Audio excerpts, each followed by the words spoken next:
My soon-to-be ex-wife and I began dating when we were both 16, but knew each other since middle school. I would say that our relationship back then was strong. We were the type of kids that avoided any situation with too much conflict, so we did our best to be understanding of one another. There was nothing in our 8 years of dating that stuck out to me as potential affairs. We never had breaks, and we went to the same university. If she cheated during that time period, the only way I would know would be a confession. I'm not going to wait for one. We went on to work in the same company after graduation, but in separate fields. I knew what her schedule was and she knew mine.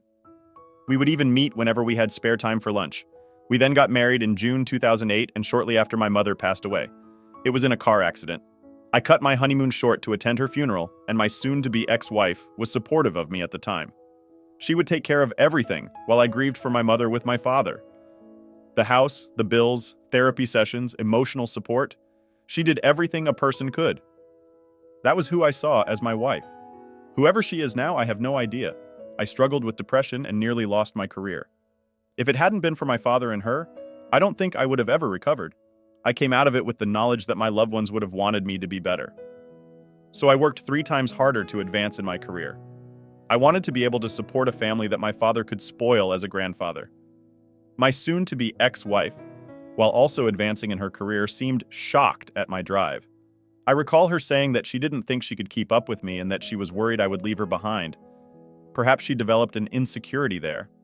I was able to build enough capital to purchase a good house, and we began trying for a baby in 2012. It was during this period that she cheated on me. There was no indication that she was cheating on me. No drop in sex drive. No hiding text messages on her phone. Not even a single mention of any new friends. I had no clues whatsoever. As far as I knew at the time, our efforts were paying off. So once my twins were born, I had everything I dreamed of. A loving wife, children to adore, and my father's chance to spoil them. He was so happy, loved them with all his heart. He passed away only 2 years ago, practically thanking me with tears for being his son. I don't even want to know what would have happened had he been here to witness all this. As time went on, there would be cracks showing my soon-to-be ex-wife's narrative in every argument. Since then, she would call the twins. My twins accused me of flirting with coworkers or grill me on what kind of women I preferred, even though she already knew what seemed to be small issues to me in hindsight, were red flags that pointed to her having had an affair. So now quarantine hit, and we're both, thankfully enough, able to work from home, albeit with a hit to our salaries. My soon-to-be ex-wife had mentioned that she had taken an ancestry test in the past, and I was hopeful that I could find distant relatives to connect with. I wanted to map out a complete family tree to show off to the twins, and even planned a scavenger hunt around it. Needless to say, when I pitched the idea to my soon-to-be ex-wife, she panicked, told me that was the stupidest idea she had ever heard, and that I already had the family I wanted. What if the relatives I found were dangerous or even criminals? She was grasping at straws to dissuade me from taking that test. I could feel this drop in my gut. That wouldn't go away. Why would she be so against my finding family members, especially now that I have none left breathing? So I secretly had my twins, and I take the test and took them for treats afterwards to buy their silence. Waiting for the results was hell on earth. My soon-to-be ex-wife seemed to catch my unease and tried to distract me with sex, meals, and date nights. I also had the stress of making sure my twins wouldn't mention the test to her, so I bought them a Nintendo Switch to preoccupy them. They had been begging for one, so I was hoping that would be enough. Once the results came in last week, I saw I wasn't even considered a close match to them. The closest I found to their biological parents was my soon-to-be ex-wife and some name I didn't recognize. I nearly vomited right then and there. I had to get out of there, so I waited until my soon-to-be ex-wife left on a run. I packed up, told my twins I was going on a work trip, and called a work colleague to help me find a place to stay. He was kind enough to let me stay with him until I was back on my feet. I took leave from work and spent nearly 2 days just crying and cursing my soon-to-be ex-wife. She would call and text nearly non-stop until I told her that I knew about the twins and muted her. Then I got angry. I had to find the home and make him understand what he did to my family. He was extremely prevalent on social media, so I knew his face now, and I recognized a park outside his apartment window in a specific post. From what I could tell, he was single and never was married. I then waited in that park the next day and was lucky enough to catch him while he was on a jog. He looked so much like me, just with a longer face and thinner hair. I called his name and asked him if he knew my soon-to-be ex-wife. He seemed confused at first when I showed him a picture. He actually recognized her and told me he had met her during a work conference 8 years ago. I asked him if he slept with her then, and he actually told me right then and there that they did. He seemed to understand where this was headed and asked me who I was not going to lie. There were numerous instances where I wanted to punch his lights out, but I had to keep my cool. I couldn't afford to get any spots on my record, and an assault charge would have put me out of a job. We sat down on a park bench and swapped stories. When he found out that the twins were likely his, he was shell-shocked. He got on his knees and begged me to give him a chance to get to know them. To be a father, he said. I told someone here that I had never seen a man as distraught as him until I looked in the mirror, after the confrontation. At the moment, I have no reason to distrust him. He's been more open than she has been. Nevertheless, I won't allow him to meet the twins without a professional to mediate. I had to call him to inform him of that. I told him it was to protect the mental health of the twins, to which he agreed. Now, I'm just waiting for the legal side of things to work its course. I was told by the attorney I interviewed that I needed some documents that I had left back home. I'm not looking forward to that now for the top comments. I'm speechless, OP. Not only did she cheat on you, she cheated her kid's biological father of the chance to actually being their father. I don't know if people will say you should try to be in the kids' lives, but nobody will fault you for not wanting to.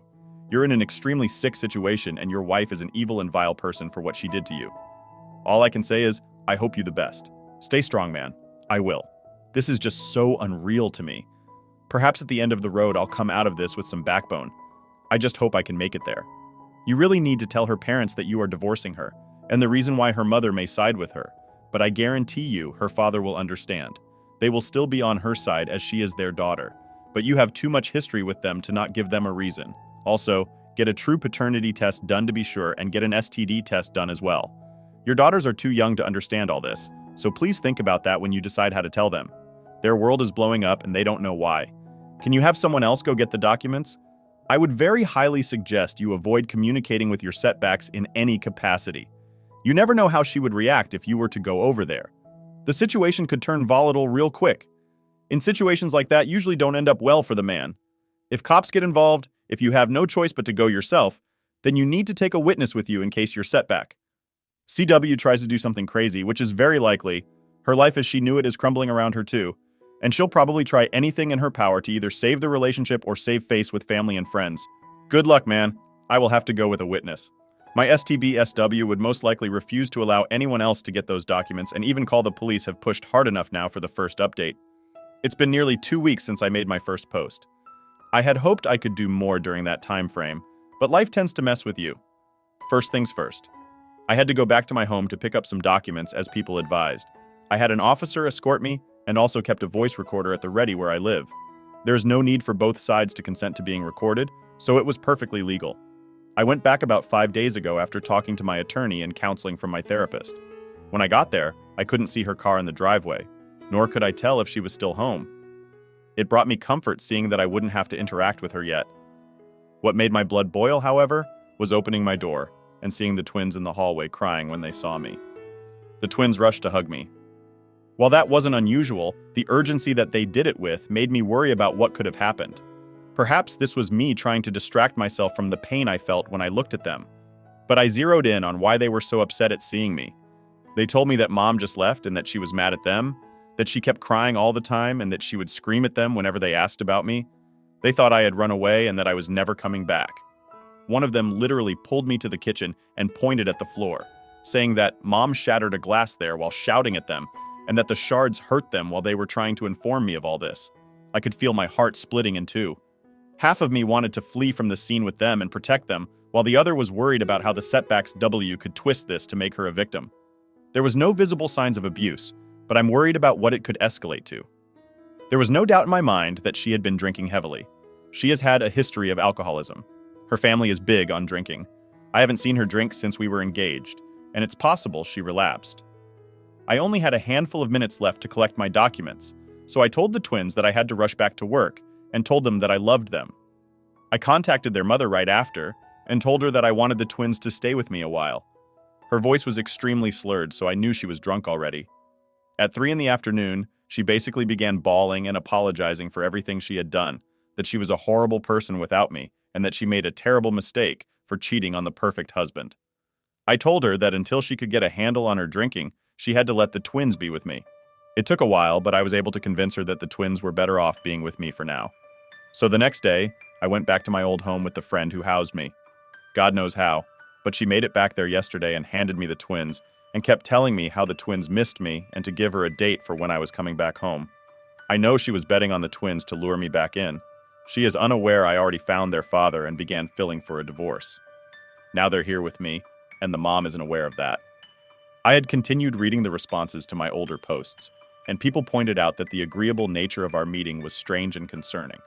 I was too blinded by the relief I felt at finding an agreeable person to notice. Now that I did, I looked into the National Sex Offender Registry and he wasn't there, thank God.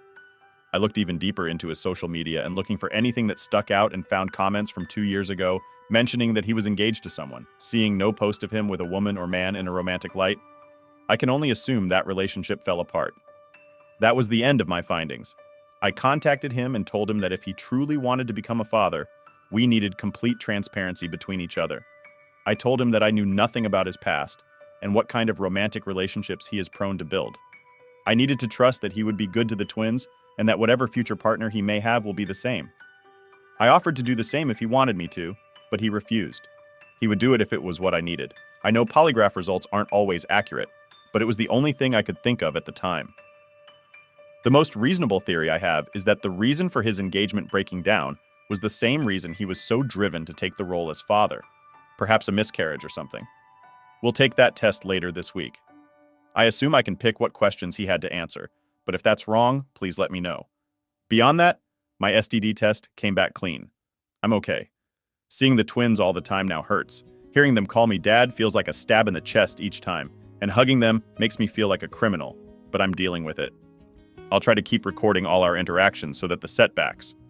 You can't accuse me of anything, and I have plenty of recordings that she won't like getting out.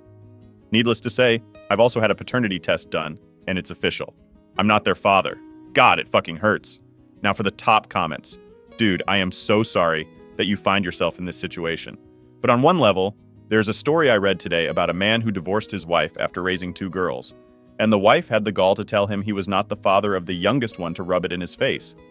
While this is tragic and so hurtful, one day you will be able to find a relationship in which you can truly own your soon-to-be ex is a train wreck. But she must now live with her deceit. Please keep us apprised of your future happiness. I don't know what I would have done in that man's shoes. I'll try to keep you all aware of what's going on. When you came home and the kids were crying and alone, that was the time to get the police involved. That's child abuse, plain and simple. Opie, you are not their biological dad, but you've been their father. At least this little bit of truth is exposed to you. I'd be selective about using it with her. As it's a one-time use thing, I'd take some time to reflect before you decide what to do next, regardless of what you decide. She's the one that created this mess, not you. Get out of the situation and sue her for paternity fraud. It takes more than biology to be daddy. It hurts like hell when you find out. I know from firsthand experience you can still be the best dad to those kids if you want to. Just don't fall for any of the setbacks. BS and manipulation. Handle her like you would have. Venomous snake. Now for the second update. Also, I moved out of my friend's place and got a place to rent. It was difficult, but the owner was helpful by recommending me to a friend of his looking to rent out a place. I felt that it would be safer for them to have their own room, and I'm tired of sleeping on a couch. The polygraph was insightful. Dom was who he said he was, which was a relief. He had no knowledge of my setbacks, W's marital status, and genuinely wants to be in the twins' lives. His motivation wasn't as intense as I assumed. He just really wanted to be a dad. And none of his previous relationships panned out. I had heard from my setbacks W's sister that she was checked into a rehab center and began the process to recovery.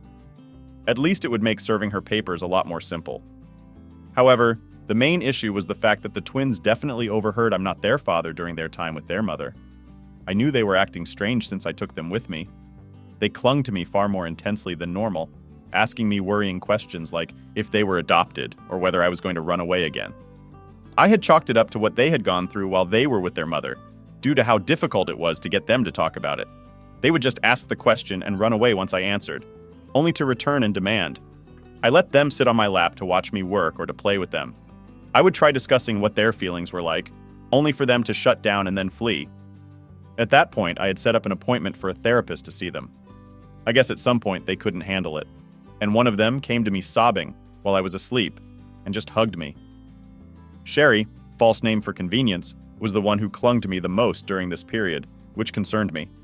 Even before that point, she was the type who disliked physical contact with a passion. Words were flying out of her mouth, but they were too fast and out of order for me to understand.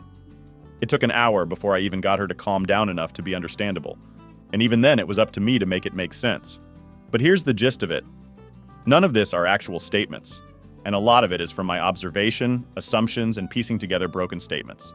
During my absence, their mother took to heavily drinking at night and would be inexplicably absent. She's the kind of drunk who talks loud, and that was the case when Sherry went down one night to watch her. Well, if I was correct in my assumption, this was around the time I texted her that I knew the twins weren't mine and she must have gone ballistic.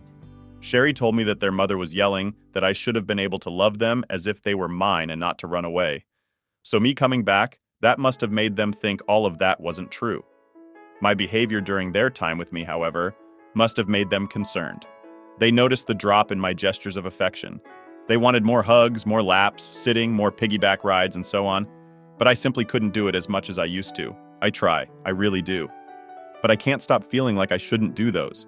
I've talked to my therapist about it, and she's told me that's common for men struggling with paternity. Only time will tell what I can and can no longer do. My original plan of breaking it to them slowly with a professional at the ready is completely in the gutter. Now I'm playing cleanup. They have had their first in-person therapy session about 3 days ago, and 2 online sessions before that. So far, no mention of me not being the father has been brought up. We've mostly been focusing on what they had seen and how that made them feel. I can't go into much detail here. The post would go on for too long, so that's my situation right now. It's been a month since I first discovered everything, and I can't believe so much has happened in so little time. I've had divorce papers ready for a week now, and just need to decide whether I'll still be financially responsible for the twins, or whether that will be the biological parents. Should I decide not to be? I'll need to make a petition to take me off the birth certificate, which then automatically means I will have no grounds to fight for custody. I won't deny that I want a family with my blood, and I want to be able to fully support them without having to pay child support to my setbacks. W. In the end, I'm damned if I do and damned if I don't. I'll have to sacrifice so much for either option, and there's no clear right thing to do. I must either sacrifice a chance to have children of my own, or sacrifice the twins that I've raised and loved for 8 years. Most of you must be baffled by this, but it's actually suffocating for me. Each passing second is like a noose that gets tighter and tighter. Now for the top comments. Some people here seem to be pretty naive. You're right to not want to pay child support. Trust me, most women are not looking to get hitched and start a family with a man who is paying child support for 2 kids, let alone kids that aren't his. Oh, by the way, paying alimony to an ex-wife who defrauded him about the paternity of those kids. Do whatever you need to do to get that woman completely off your back and out of your life. Your desire to have biological children is completely legitimate. Do what you need to do to facilitate that goal becoming reality, Opie. There's no way in hell your STB RDW will ever co-parent with you. If you believe there is a way for you to get any form of custody here, you're being delusional. You're already vetting the bio-dad to be able to step in the role of dad.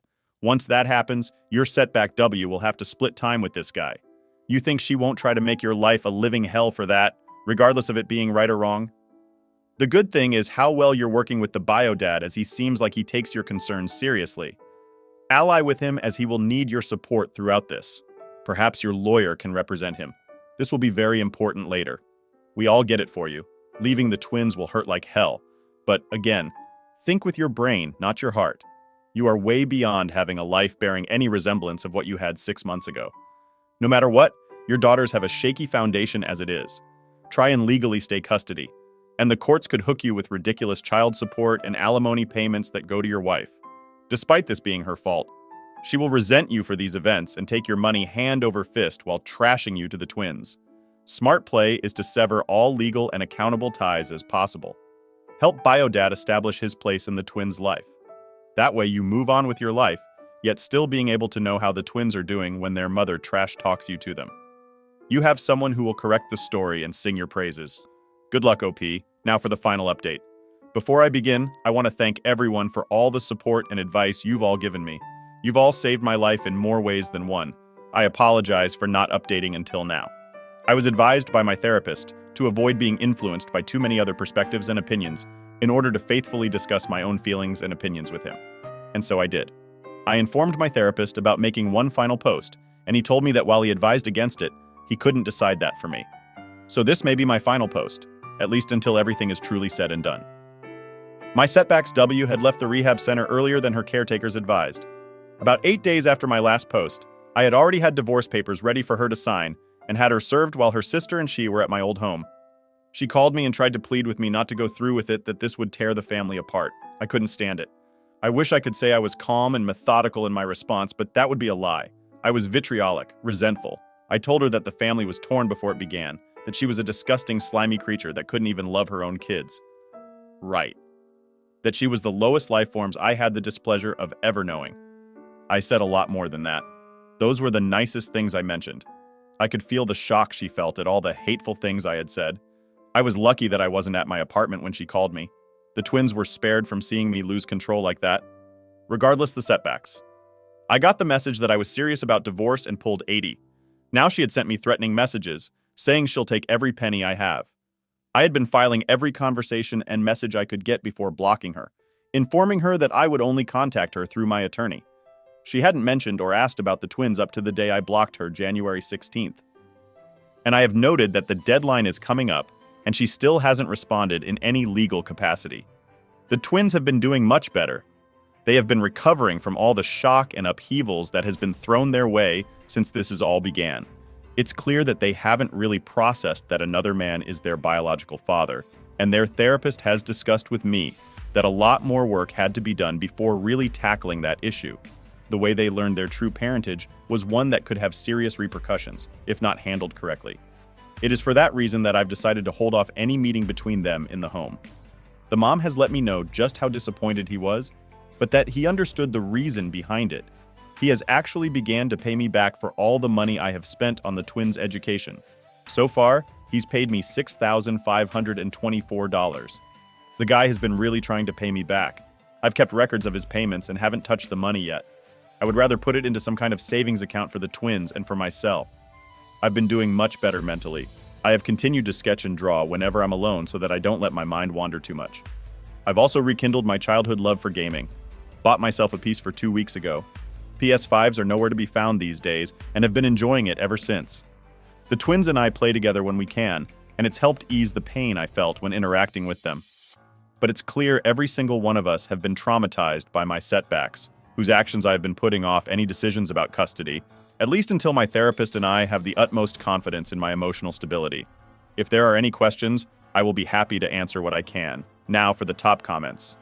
Dude, I admire you for your girls. You are the father. Don't forget you are the father. No other men will do what you did. If not, you love them like a father. Thank you. I'm doing my best to do right by the twins and myself.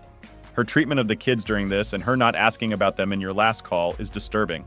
Seems like she sees it as being their fault. Sad? Yeah. I used to think the world of her. Now I can't recognize the person she's become. I'm so impressed with the way you have handled this most excruciatingly painful event a man could ever experience. After reading the painful details from your now dead marriage, I think that I'm going to finally spend the money and get an at-home paternal test myself. I've been talking myself out of it for months, but fear of the results is not a valid excuse. Thank you for sharing your strength. Godspeed, friend. Don't make the same mistake I did in telling my wife about the test. Regardless of what you discover, I'm here if you need me. Thank you all for taking the time to listen to this story. I hope you all enjoyed it. Like and subscribe to the channel to get notified when a new video drops. I'll see you in the next one. Take care.